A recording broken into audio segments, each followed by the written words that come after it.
Dans un endroit éloigné, dans les collines orientales de l'Afrique, il y avait un village appelé Afu, où vivait une fille unique nommée Suri.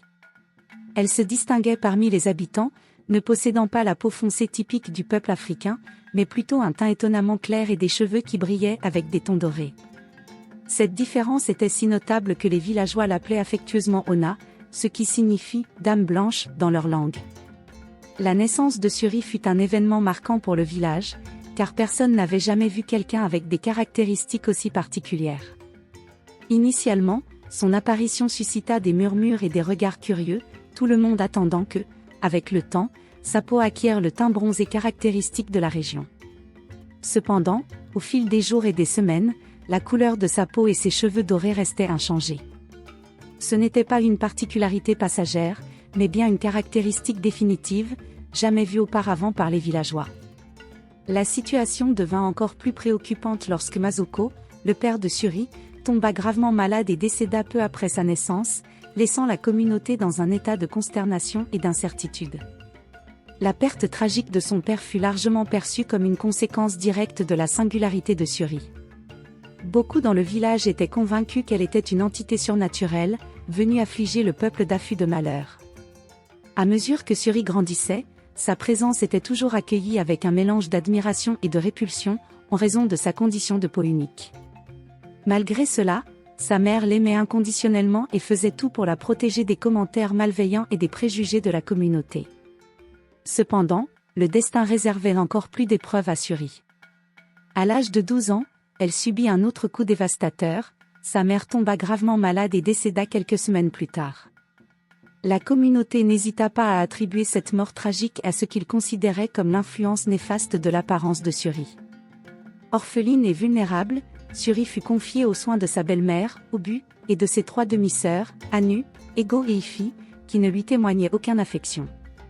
La vie de Suri, déjà marquée par les défis, devint un chemin de grande adversité. Sa belle-mère la traitait avec dureté et la surchargeait de toutes les tâches domestiques, du soin de la ferme à la préparation des repas pour toute la famille, tandis que ses demi-sœurs menaient une vie oisive. Suri assumait la charge de tous les travaux, y compris la lessive des vêtements d'Obu et de ses filles. Les 3 sœurs, quant à elles, évitaient toute interaction avec Suri, l'isolant complètement. Chaque fois qu'elle sortait, elle faisait en sorte de se tenir à distance d'elle pour que personne ne les associe à sa figure exclue. La vie de Suri était remplie de défis et de privations, mais elle ne se permettait jamais de succomber à la tristesse ou au ressentiment. Malgré le traitement rude qu'elle recevait, elle restait résiliente, toujours avec un sourire aux lèvres. Les nuits où la fatigue des tâches épuisantes la faisait pleurer, Suri trouvait du réconfort dans les paroles de sa mère, qui résonnaient dans son esprit: « Les villageois peuvent te mépriser pour ton apparence, mais répondre à la haine par la haine ne fait qu'apporter plus de douleur. L'amour, ma fille, surmontera tout. » Un après-midi glacial, alors que sa belle-mère et ses demi-sœurs se reposaient en plein air, profitant de la brise douce, l'appel des héros résonna vibrant dans l'air. Anu, Ego et Ifi écoutaient avec enthousiasme, attendant des nouvelles. Obu, quant à elle, prêtait attentivement à l'annonce qui commençait: à la veille du prochain jour de marché, un concours de danse sera organisé au palais. La présence de toutes les jeunes filles est attendue, car le prince Amadi choisira sa future épouse et reine. Les yeux des filles d'Obu brillaient d'excitation, chacune s'imaginant être choisie par le prince. C'est alors que Suri, poussée par un fil d'espoir, intervint: « Mère, puis-je aussi y aller ?» Sa question interrompit les rêveries de ses sœurs. Obu la regarda avec mépris et répondit: « Y-aller ? T'es-tu vu dans un miroir ? Qui voudrait de toi comme épouse, et encore moins le prince Amadi, si beau ?» Elle rit cruellement, avec Ego et Ifi se joignant à elle dans les moqueries. Les jours précédant le grand événement, une vague d'excitation envahit le village d'Afu. Les jeunes filles aspirant à la main du prince se consacraient à sélectionner leurs plus belles tenues et ornements, dans l'espoir de capter son regard. Obu, désireuse de voir l'une de ses filles devenir reine, se rendit au marché pour acheter des tissus somptueux et des perles scintillantes pour elle. Le soir, elle les instruisait dans des pas de danse élégants et massait méticuleusement leur taille avec des huiles aromatiques, améliorant leur grâce et leur séduction. Pendant ce temps, isolée dans sa solitude, Suri s'asseyait au bord de la maison, perdue dans des rêves sur ce que serait la vie avec une peau qui ne la distinguait pas autant, imaginant une vie où elle serait pleinement acceptée par la communauté. Au palais, la situation était tendue. Le prince Amadi, bien que pressé par le désir de son père, le roi Hu, de le voir marié et assurant la succession au trône, résistait à l'idée d'un mariage arrangé. Il voulait une épouse qu'il aimerait vraiment, pas quelqu'un choisi uniquement par commodité. En tant qu'unique héritier, il ressentait le poids de ses responsabilités, mais souhaitait que son cœur ait aussi une voix dans la décision. L'inquiétude du roi Hu concernant la continuité de la lignée royale était si profonde qu'elle lui volait le sommeil, rendant les nuits au palais longues et inquiètes. À la veille de l'événement qui déciderait du futur du prince, le palais était en effervescence et les rues d'Afu vibraient de l'énergie des préparatifs finaux. Les femmes en tenues éclatantes, parées de bijoux et de coiffures complexes, se dirigeaient vers le lieu de la célébration, leurs rires et leurs conversations flottant dans l'air chargé d'attente. Suri, cependant, se trouvait à la marge, le cœur lourd en entendant la joie lointaine. Alors qu'elle rêvait brièvement de se joindre à la fête, la voix tranchante d'Obu la ramena à la dure réalité. « Où penses-tu aller ?» Elle se moqua cruellement. « Cette fête est pour les jeunes filles normales, pas pour une Blanche-Neige comme toi. Reste à l'intérieur jusqu'à ce que tout soit fini.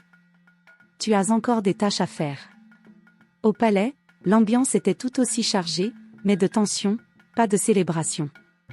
Le prince Amadi et le roi Hu observaient la danse, les jeunes filles se mouvant dans un ballet de couleurs et de rythmes. Amadi, cependant, était distant, son esprit tourmenté par le conflit avec son père. Les mots durs échangés entre eux résonnaient encore dans ses oreilles. Cette tradition est absurde, avait-il explosé, frustré par la superficialité de l'événement. Comment puis-je évaluer la vraie valeur d'une épouse uniquement par sa danse et son apparence ? Ce qui compte vraiment, c'est ce qu'elle a à l'intérieur. Son père, le roi, répliqua impatiemment, sa frustration évidente. Arrête tes balivernes romantiques. Tu es un prince et tu as le devoir de te marier et d'assurer notre lignée. Me sera-t-il refusé la simple dignité de suivre mon propre cœur ? Amadi répondit de manière défiante, sa voix chargée de désespoir. Me forcer à un mariage sans amour, uniquement pour perpétuer une tradition dépassée, est-ce vraiment ce que tu veux pour moi ? Le roi Hu, d'une voix chargée de sévérité, rappela, « Notre royaume et notre village ont survécu à des décennies de guerre grâce aux sacrifices que nous avons faits. Si ce n'était pas pour eux, tu ne serais pas ici pour questionner si arrogamment. » Le calme dans la tempête vint des mots de la mère d'Amadi, la reine, dont la voix douce et persuasive apaisa les tensions. « S'il vous plaît, cette dispute n'aide en rien. Nous n'avons pas besoin de tout résoudre aujourd'hui. Allez dormir et reconsidérer cette question lorsque les esprits seront plus sereins. » Amadi, bien que momentanément apaisé par les mots de sa mère, portait encore le poids de la décision sur le mariage en assistant à la cérémonie. Son inattention envers les candidates était évidente, bien que toutes dansaient avec grâce, aucune ne parvint à capturer son cœur. À la fin de la soirée, et sans choix fait, le roi Hu frustré annonça que la cérémonie continuerait les nuits suivantes, jusqu'à ce qu'Amadi choisisse une épouse, tentant de le pousser à se conformer. Cependant, le prince regarda simplement son père avec une expression ferme avant de se retirer silencieusement du salon. Les nuits suivantes, la même scène se répétait, des jeunes filles défilaient devant le prince, mais son expression ne changeait jamais, immuable face aux attentes de son père, qui augmentait la pression en menaçant de le déshériter. Cependant, Amadi était résolu dans sa décision d'attendre la femme qui allumerait le feu du véritable amour dans son cœur. Ce jour-là, poussé par le besoin de fuir les conflits du palais, le prince Amadi s'habilla incognito et sortit clandestinement pour éclaircir son esprit. En marchant près de la rivière, ses yeux rencontrèrent Suri. Le cœur du prince s'accéléra immédiatement, touché par la sérénité et la beauté singulière qu'elle dégageait. Amadi s'approcha d'elle, un sourire amical sur le visage, et la salua, « Bonjour, Suri. » Elle, surprise d'être remarquée de cette manière, balbutia simplement en réponse. Dans le village, personne, à part sa mère, ne la regardait avec tant de gentillesse. Déguisant son identité, le prince se présenta simplement comme Amadi et exprima son désir d'amitié. « Ami ?» Suri questionna, incertaine, pointant sa peau atypique. « Ne vois-tu pas ? Ma peau est blanche et je suis considérée comme laide. » Mais Amadi, voyant au-delà des superficialités qui avaient isolé Suri, lui assura « Tu n'es pas laide, tu es belle et unique d'une manière spéciale. » C'était la première fois que quelqu'un parlait à Suri avec une telle tendresse. « Tu es très gentil, répondit-elle, acceptant son amitié avec un sourire timide. Bientôt, les rencontres entre Amadi et Suri devinrent fréquentes. Ils se retrouvaient dans les champs près de la rivière, passant des heures sous un manguier, partageant des histoires et appréciant la compagnie mutuelle. Pendant ce temps, au palais, Ifi raconta à ses sœurs que le prince semblait l'avoir remarqué lors du dernier bal. Excité par cette possibilité, Obu décida d'envoyer Ifi au palais avec des fruits pour la reine le lendemain. En entendant cela, Suri ressentit une pointe de tristesse, mais se rappela rapidement du sourire chaleureux d'Amadi et du réconfort de sa nouvelle amitié.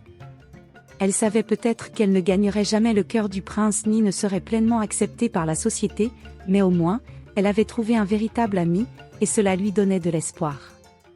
Alors qu'Ifi faisait sa visite au palais, portant des espoirs qui ne se matérialisèrent pas, Suri et Amadi continuaient à renforcer leur connexion au bord de la rivière. Leur amitié, nourrie par des rencontres sincères et des conversations profondes, évolua naturellement vers un amour intense. Un jour lumineux, rempli d'émotions, Amadi confessa son amour pour Suri, lui proposant le mariage. Pour Suri, qui avait souffert de rejet et d'isolement, l'amour d'Amadi représentait un refuge d'acceptation et d'affection véritable. Elle accepta immédiatement sa proposition, enchantée et reconnaissante d'avoir trouvé quelqu'un qui la valorisait vraiment.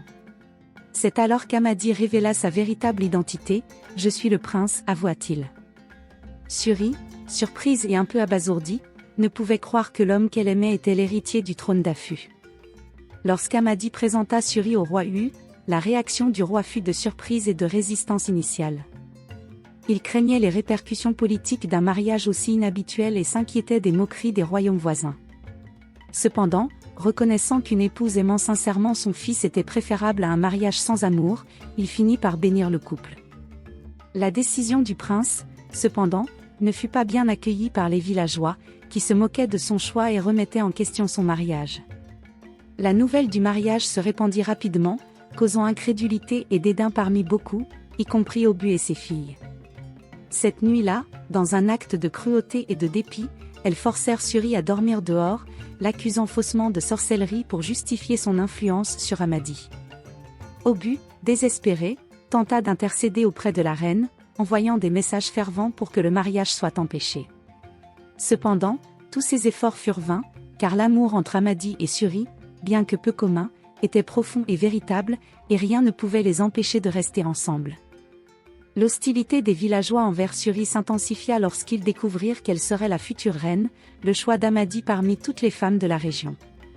La cérémonie de mariage, malgré les tensions, fut magnifique et se déroula au palais. Beaucoup refusèrent d'assister à l'événement, méprisant à la fois le prince et sa fiancée.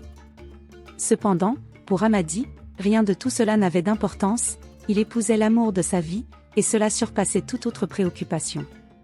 Suri, désormais membre de la famille royale, s'installa au palais, laissant derrière elle la vie de mauvais traitements qu'elle avait subis aux mains de sa belle-mère et de ses demi-sœurs. Au palais, elle fut accueillie avec chaleur et acceptation, un contraste frappant avec son expérience précédente. La reine, en particulier, se montra exceptionnellement gentille et éclairée. Elle partagea avec Suri des connaissances sur sa condition d'albinisme, expliquant que sa peau unique ne la rendait ni mauvaise ni laide, mais simplement différente et belle à sa manière.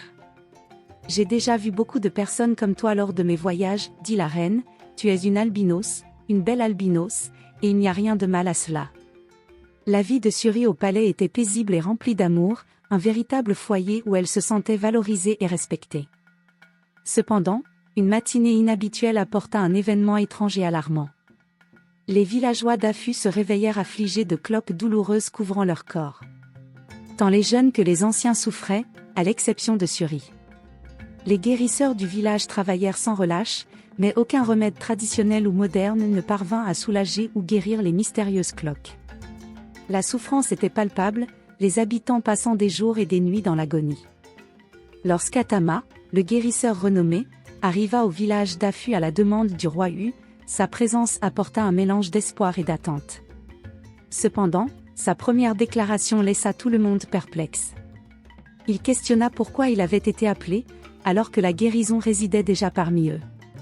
Ce jour était prédestiné, proclama-t-il, et les dieux vous ont préparé, en voyant à l'avance celle qui vous guérirait. Il y a 21 ans, une fille spéciale est née, destinée à être la salut de vous tous.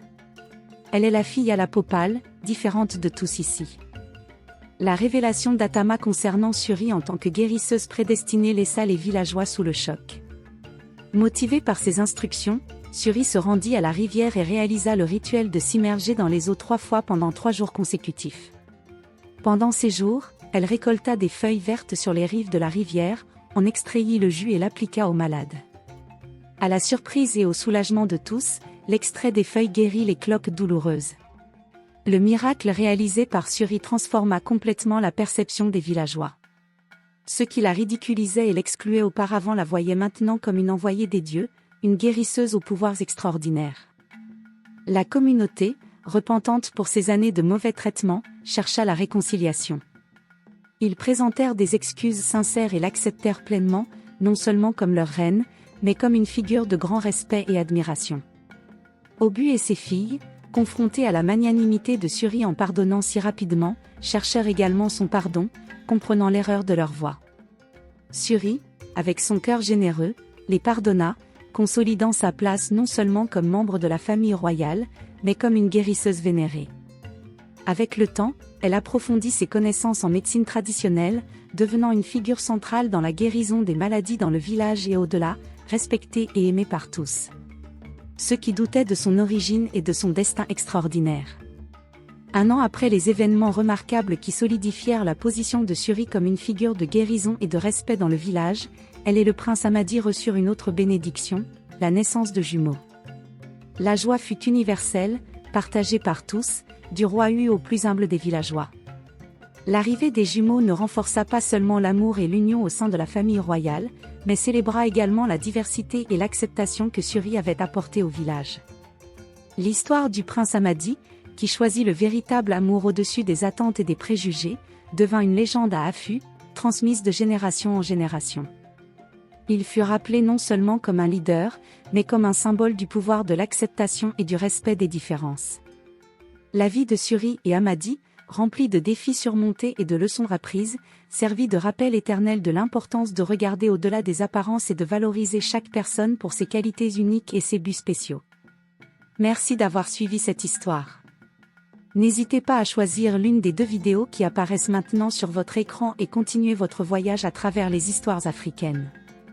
Merci beaucoup pour votre visite, au revoir et à la prochaine.